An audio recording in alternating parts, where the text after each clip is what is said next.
Hello and welcome to Integrity Talks. I'm Charissa Bloomberg and I'm very excited to have a very special guest today, David Paul Allan. David, welcome and thank you for your time for being here. Thank you so much for having me. I've been looking forward to it for some time. Yes, it's been a while. We're trying to get this together in our hectic schedules.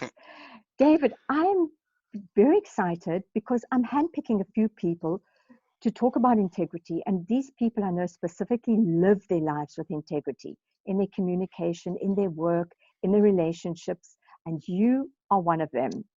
David, you made a huge impression with me in 2018 when I met you.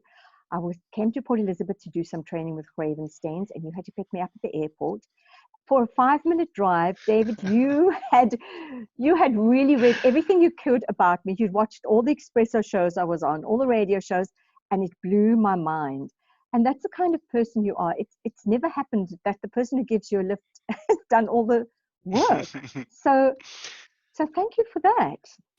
Yeah, that was great. To me, it's always been a matter of making sure that everyone who meets you and everyone who's around you is comfortable. And it was absolutely awesome to fetch you and get to know a little bit about you before I had the chance to realize, wow, celebrity psychologist in my car with me, what an opportunity. And it was great to get to talk to you and get to know you on your level and my level. And you know what? It wasn't even difficult. A little bit of background on each of us, and it did the world of good. It was such a great meeting. And I mean, here we are 2 years later, still in contact, still friends, still things going great, and still driving integrity on our respective sides. It's awesome.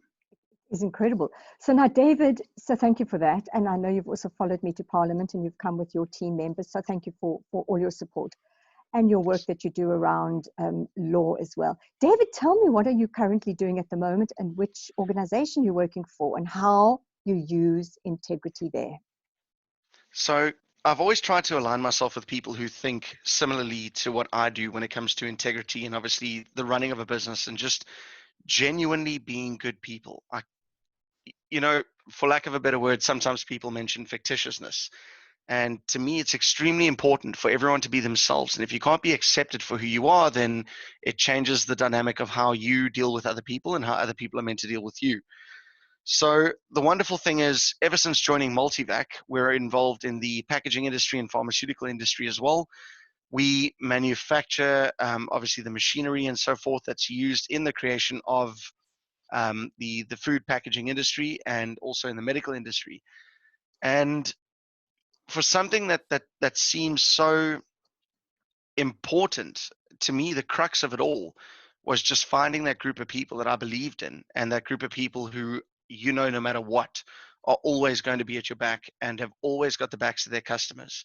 And through this COVID-19 lockdown and everything else that's been going on, what a great bunch of people, truthfully. And we're led by Alex Ferguson. He's our managing director.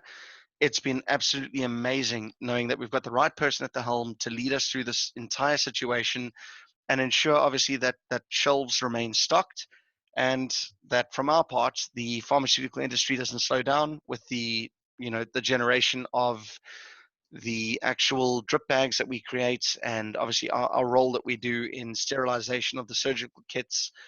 It all comes together so well when you've got the right people behind you and the right people with you in business. Exactly, it's a right fit and you're the right fit for them. But that is very special today because there's so many integrity lapses happening everywhere. So you're very blessed to work for them.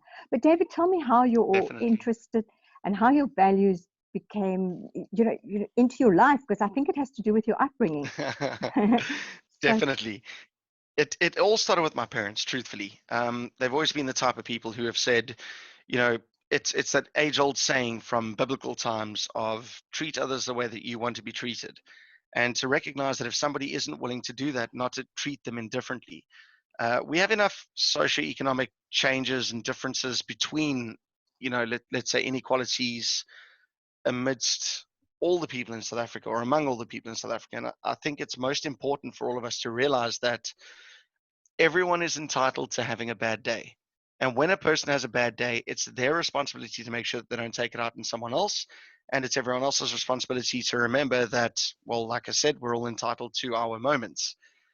And having the right basis and the right foundation to all of it. As I say, it's all thanks to actually my upbringing and my parents and how they pushed me in the right direction to make sure that wherever I go, whatever I do the research on the people as well, make sure that everyone is comfortable and that everybody is just, it's to make the world feel like it's your family. And I think that's the most important part, is that there are enough differences and enough changes that can separate us. But when you start looking at someone as though, if that person was a member of my family, would I treat them differently to how I do now? And definitely during the lockdown time, I think that's driven me more to push for a higher level of integrity, and it's just formed a great foundation for who I am today. I think that's incredible, David. And if you think that integrity is doing the right thing, I know that you are, because you're doing a lot of charity work for people around you. So let's just talk about integrity in the time of the coronavirus, in the time of a global pandemic. What tips could you share with people? Because we're all struggling. You know, there's an uncertainty out there.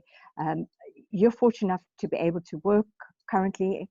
And there's so many people who don't know when the next income is coming. We are frazzled. People are depressed. There are Yeah. anxiety, you know, and then, you know, integrity is out the window and it's all every person for themselves, which it shouldn't be. So any wisdoms you can actually share for people at this time? It's been a massive eye opener for me, from being in the Eastern Cape myself, and having a lot of people with the outlook of, if you're wearing a mask, you look stupid. If you're not wearing a mask, you're not doing the right thing.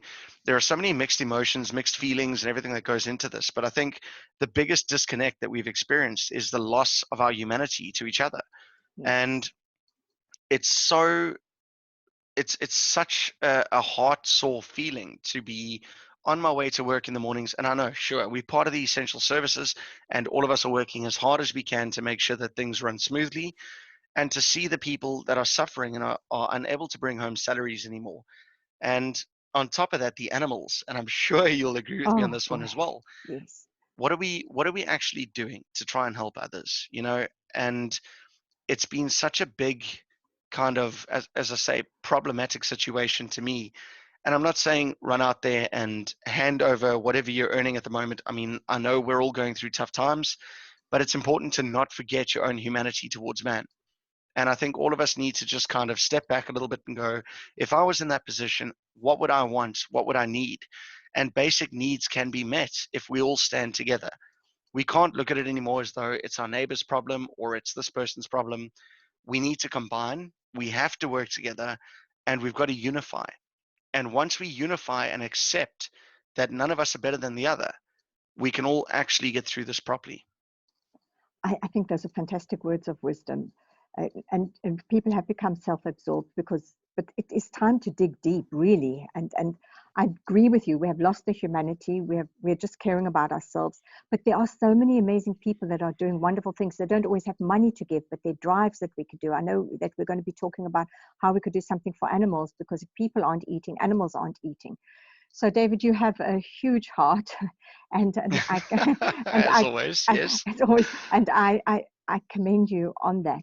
But I'm going to just ask you a few more questions, if you don't mind. Tell me about how, again, you are using integrity, just basic tips on the work that you do. You've started a new department where you are manning it up, literally manning it That's up. correct. Yeah, Um, we've started the new branch in Port Elizabeth, and it's going great.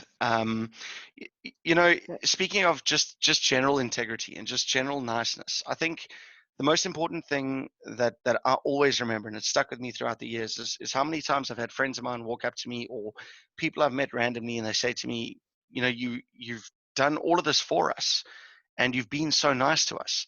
And I say to them, I haven't been nice to you. I've just treated you the way that I believe everyone else should be treated. So it wasn't anything exponential. It wasn't anything out of the ordinary. To me, it was just, that is what one human should do for another. And it's sad to me that so many people see that as me going so far out of my way, that when I do go completely out of my way, it lifts them up at an entirely new level. yes, And you talk about the animals and the people.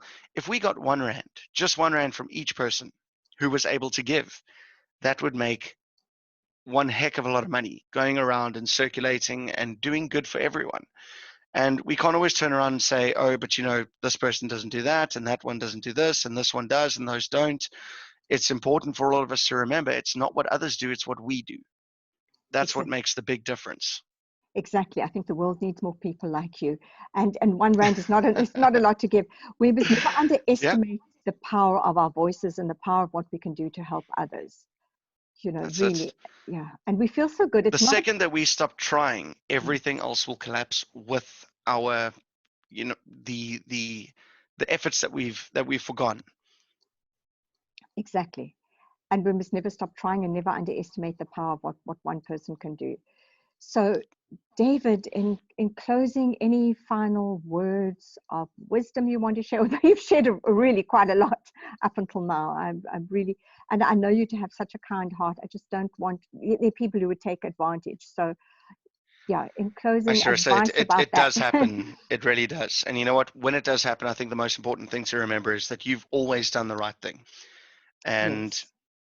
to me, integrity has never been just, making the right choices or doing the right thing. It's been the continuation and the ability to continue to do obviously the right thing and to do what you know is best for yourself and for others without completely taking those bad experiences to heart. So Yes. if there's one thing I can say definitely for now, it's forget about the small little things that our small irks and bothers and things that can get to us on a daily basis, and just continue to be the best version of yourself that you can be, not only for yourself but for everyone else around you. And you'll start to notice that almost in a way the world and everything else starts to fold into that same situation. And the more you surround yourself with those who think like-minded, the more we generate an army of good versus those few of evil that are not willing to do what we do or what we're doing. David, I hear a book in the making. um, it's such a pleasure to talk to you, and I'd love to talk to you some more. But I think we may have run out of time. But I commend you on everything you do, and on also balancing your whole law knowledge and degree, and the ability to give to others. And strangely enough, luck has followed you. You have been so fortunate, and I think spiritually, it's because you give so much to others. So I want to wish you all the best going forward in the amazing work that you're doing, both behind the scenes and at work. I want to wish you amazing parents, your beautiful girlfriend, your family, the dogs, the mothers, aunties, sisters, everyone, everyone the best of luck. And thank you for all your support with my work as well. And I do hope, we get to connect further around integrity. Absolutely great. I've always got your back on the integrity part of things as well. Definitely. Thank Thank you so much you. for having me. Thank you for your time, David. All the Great. best. Chat to you again. Take All care the best to you soon. too. Take care. Bye-bye. Cheers. Bye. Bye.